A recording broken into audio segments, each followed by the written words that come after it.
name's Aidan.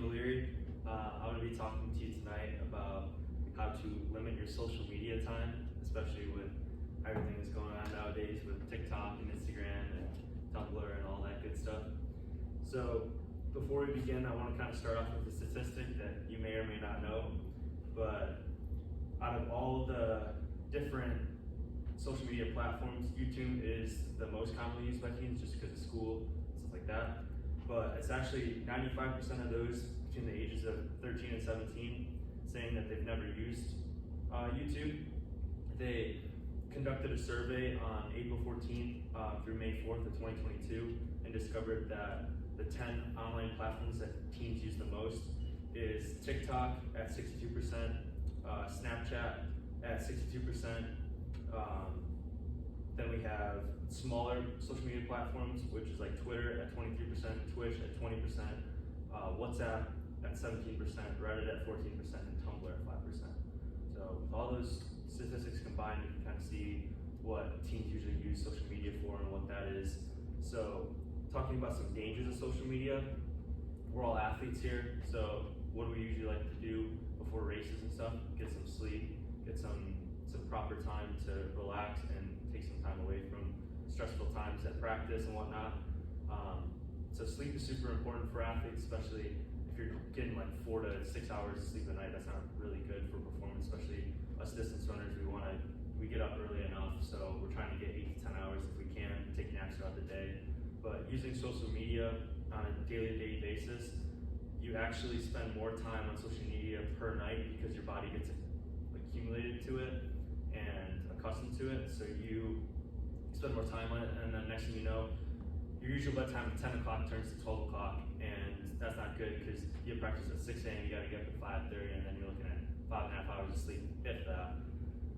Another danger of social media is there's a lot of stuff going on nowadays about suicidal thoughts and just mental health in general. So looking at all the different social media platforms and stuff, what would you guys say would be like the most commonly used for cyberbullying or stuff like that? What would you say? Yes? Omegle. Grinder. Instagram, like Snapchat. Snapchat story. So looking at the addictive nature of social media platforms comes sad but true thing of suicide and self-harm on social media.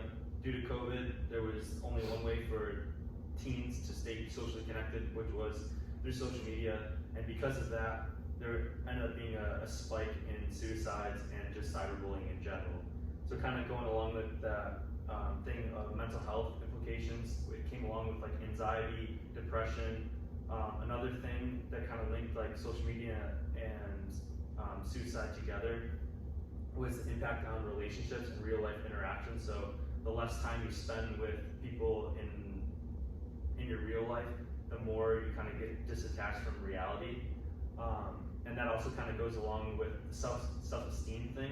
So because of social media being so prevalent nowadays, people, and especially teens, go on social media and they just relate themselves to these people that are either photoshopping their images or making them look better than the average person, which then makes you feel a little bit less about yourself, especially if you're someone that doesn't socialize as much as, say, an extrovert or someone that hangs out with friends or is in a sport. So kind of jumping forward, there's also the thing with privacy concerns. Everybody knows that social media is kind of used for using and collecting personal data and just the breaches and identity theft issues that go along with that. So how do we limit social media and the benefits that come through it?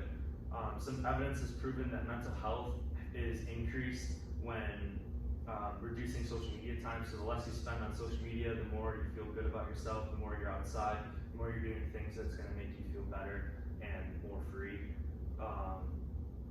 Also looking at that is increased productivity. So, doing your homework, hanging out with your friends, going outside, hanging out with your family members and stuff like that.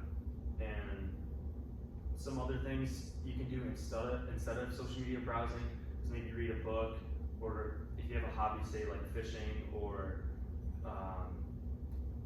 go-karting, you can go go-karting. It's a fun thing to do, or bowling. So kind of looking at everything as a whole with all the different things that wrapped into social media and the negatives that come from it. There are a lot of good things in social media, but I honestly believe, just as like a student athlete, that if you limit the amount of social media you have, you'll get better sleep, you'll be able to go outside, you'll be able to hang out with friends more, and you'll just be overall a better person and live a